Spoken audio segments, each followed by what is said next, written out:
मुंबईमधील सुवर्णप्रेमीसाठी एक आनंदाची बातमी। दादर पश्चिम जुना फुल मार्केट येथील सखी जेम्स अँड ज्वेलरी या प्रसिद्ध दागिन्यांच्या शोरूमचे नूतनीकरण पूर्ण झाल्यानंतर संत कृष्णदास महाराज यांच्या शुभ आशीर्वादाने आणि मान्यवरांच्या उपस्थितीत दिमागदार उद्घाटन करण्यात आले। नव्याने सजवण्यात आलेल्या या शोरूममध्ये पारंपरिक आधुनिक डिझाईनचे आकर्षक दागिने ग्राहकांसाठी उपलब्ध करण्यात आले आहेत। उद्घाटनानिमित्त पुढील 4 दिवस सर्व खरेदीवर तब्बल 50% विशेष सूट जाहीर करण्यात आले आहे। पहिल्याच दिवशी ग्राहकांनी मोठी गर्दी केली होती। अशाच ताज्या आणि विश्वासार्ह बातम्यांसाठी आज सबस्क्राईब करा आणि धगधगती मुंबई न्यूज चॅनल पहा।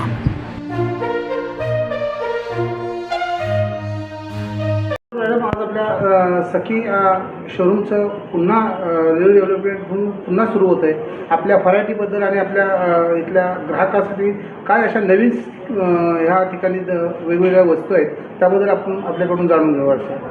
नमस्ते, मी पल्लवी वाघेला। आज सखी जेम्स अँड ज्वेलरीची संत कृष्णदास महाराजच्या कृपेने रिओपनिंग होते आणि आमच्याकडे 1 ग्राम 2 ग्राममध्ये मंगळसूत्र असून नेकलेस, चेन, ब्रेसलेट सगळं ग्राम प्लेटेडमध्ये नवीन डिझाईन आम्ही घेऊन आलो आहेत। आणि दुसरं, आम्ही स्पेशली ओपनिंगसाठी आज राणी हार गिफ्टिंग ठेवलं आहे। तर माझी अशी इच्छा आहे की सगळ्यांनी इथे येऊन हे गिफ्टिंगचा लाभ घ्यावा।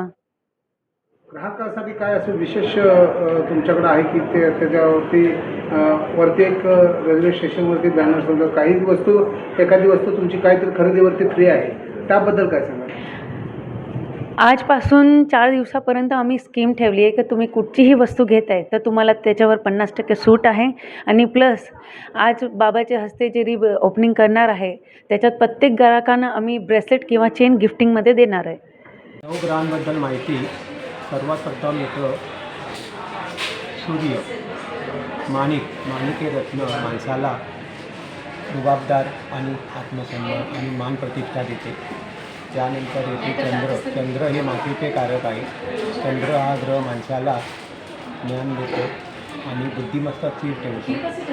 चंद्र एकदम कनवाळू आहे, ममता आहे।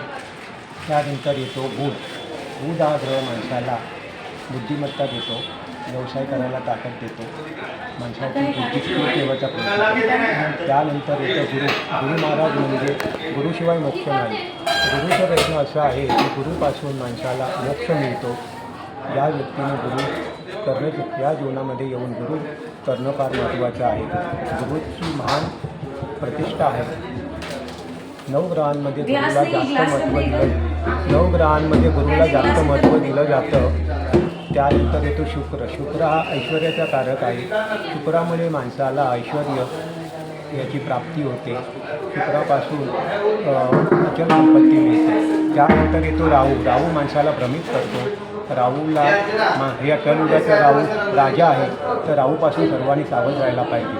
त्यानंतर येतं केतू पण मोक्षाकडे नेतो। केतू माणसाला चांगली कामं करायला लावतो, भक्तिमार्गाकडे वळवतो। केतूची महादशा येणं जीवनामध्ये फार चांगली आहे। ती तरुणपणात आली तर फारच चांगली। त्यानंतर येतो शनी महाराजाला लोक घाबरतात साडेसातीला, पण घाबरून चालत नाही। शनी हा खरोखर माणसाला भयंकर फायदा करून देतो। शनी माणसाला यश संपदा देतो, पण पहिल्यांदा त्याला जमिनीवर आणतो। त्याच्यातले राग माज उतरून ठेवतो आणि तो त्याला बऱ्यापैकी पुढे नेतो।